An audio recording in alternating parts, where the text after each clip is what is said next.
नमस्कार। भारत 2036 में चीन को पीछे छोड़ के देश की दूसरी महाशक्ति हो जाएगा। आर्थिक क्षेत्र में, राजनीतिक क्षेत्र में, अंतर्राष्ट्रीय क्षेत्र में। और ये डाटा ऐसे जारी किया गया है कि 2036 के आंकड़े की अगर हम बात करें तो भारत में 10.8 करोड़ लोग हर रोज कम से कम $90 खर्च कर रहे होंगे। अगर बात करें कि चीन की क्या स्थिति होगी तो चीन उस समय 2036 में उनके जो लोगों की संख्या जो $90 एक दिन में खर्च कर पाएंगे उनकी संख्या 10.3 करोड़ होगी। और अगर यही बात करें कि अमेरिका का क्या है तो अमेरिका की बादशाहत बरकरार रहेगी। 231 मिलियन, यानी आप समझ सकते हैं कि वहाँ पे जो आबादी है उसके हिसाब से बहुत सारे लोग ऐसे हैं जो हर रोज $90 खर्चा करते हैं।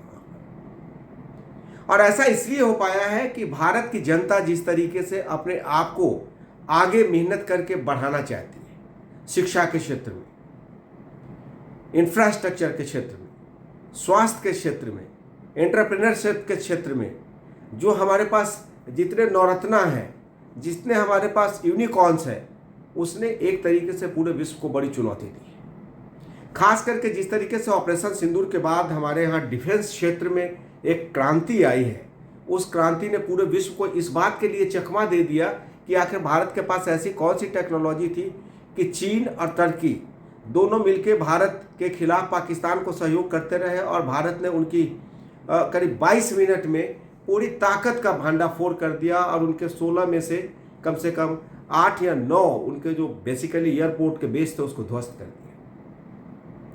तो जो मेक इन इंडिया है हमारे पास, अगर हम बात करें तो अब चीन को कहाँ कहाँ मात खानी पड़ेगी इसमें हम बात करते हैं। सबसे पहले जो उनकी ताकत थी सेमीकंडक्टर्स की।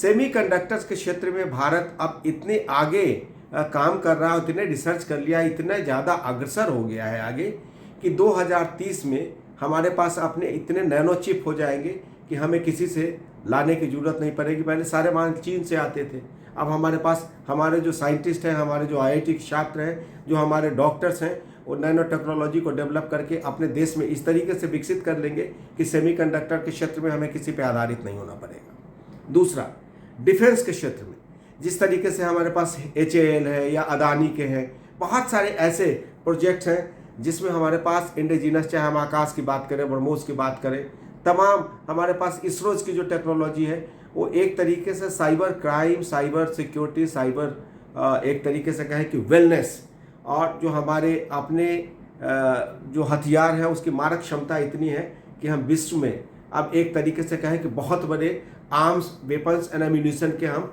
निर्यातक हो गए। तीसरी बात अगर हम करें कि इंफ्रास्ट्रक्चर, अब धीरे धीरे देश का इंफ्रास्ट्रक्चर इस कदर बढ़ता जा रहा है कि इंफ्रास्ट्रक्चर से हमारे देश की आमदनी होने लगी है। अब आमदनी की बात करेंगे कि भाई इंफ्रास्ट्रक्चर से आमदनी कैसे है, तो इंफ्रास्ट्रक्चर से आमदनी ऐसे है कि जहाँ पे जाने में आपको 3 दिन लगता था, वहाँ पे अगर आप 1 दिन में आके अपना काम करके लौट जाते हैं या 2 दिन में काम करके लौट जाते हैं तो 1 डेज का आपका ह्यूमन आवर्स बचेगा। और 1 दिन का ह्यूमन आवर्स बचेगा, इसका मतलब कि वो आप अपने प्रोडक्टिविटी में इस्तेमाल करेंगे, आप अपने कंपनी के वेलनेस के लिए खर्चा करेंगे, या जिस भी तरीके से आप कोशिश करेंगे आपकी आमदनी बढ़ेगी। चौथी बात, ग्लोबल सिक्योरिटी। ग्लोबल सिक्योरिटी के मामले में भारत पे अब लोगों का इतना भरोसा है कि जिस तरीके से उन्होंने ऑपरेशन सिंदूर में पूरे विश्व को दिखा दिया कि आप देखते रह जाएंगे और हम पाकिस्तान को उनकी सरजमी पे ही सरपट कर देंगे। उसके बाद भारत की क्षमता जो है वो बहुत ज़्यादा बढ़ गई।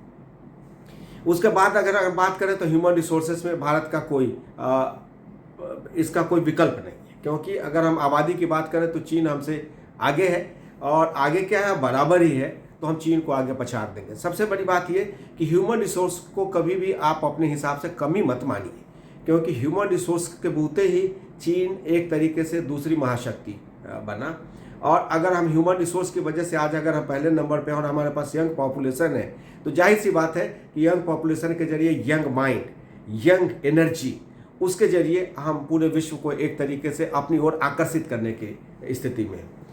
अगर हम बात करें एग्रीकल्चर के क्षेत्र में, तो एग्रीकल्चर के क्षेत्र में हमारे पास पहले श्वेत क्रांति, फिर हरित क्रांति, और अब लाइव स्टॉक की जितनी क्रांति है हमारे पास, तो हम उस क्षेत्र में भी अब किसी पे बहुत ज़्यादा डिपेंडेंट नहीं रहे। हाँ, दलहन तिलहन के मामले में हम थोड़े से पिछड़ जरूर रहे, लेकिन उम्मीद की जा रही है कि आगे आने वाले समय में शायद हम उसमें भी अपने आप में सेल्फ रिलायंट हो जाएंगे।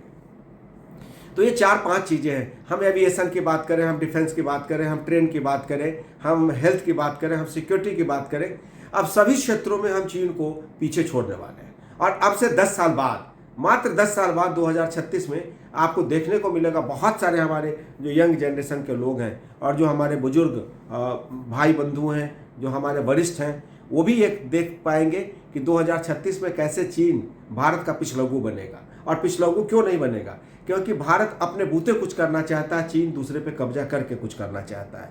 तो जो त्याग की भावना भारत में है वो चीन में कभी नहीं हो सकती। और ऐसे में अमेरिका जो कि एक सुपर पावर है, तो सुपर पावर वो बना रहेगा, क्योंकि अमेरिका और भारत के बीच का फासला काफ़ी है। क्योंकि 10.8 करोड़ और उनका आप देख लीजिए तो 23.1 करोड़, यानी कि बहुत ज़्यादा का डिफरेंस है। लेकिन आप यकीन मानिए कि जैसे हमारे यहाँ के लोग दवा के लिए, चादर के लिए, उसके बाद जो अगर हम कोविड की बात करें तो बहुत सारे हमारे पास ऐसे इक्विपमेंट थे जो हम चीन से आश्रित थे, चीन से खरीदना पड़ता था, वो सब हमने अपना बनाना शुरू कर दिया।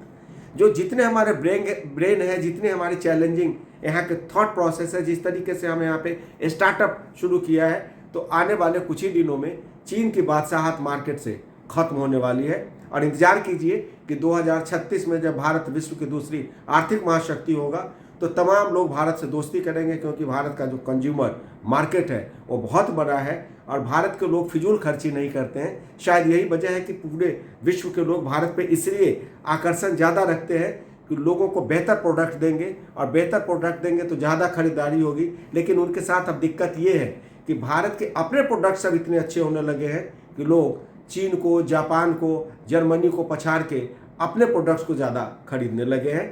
तो आप इंतजार कीजिए 2036 का, जब भारत विश्व की दूसरी महाशक्ति बनेगा। नमस्कार।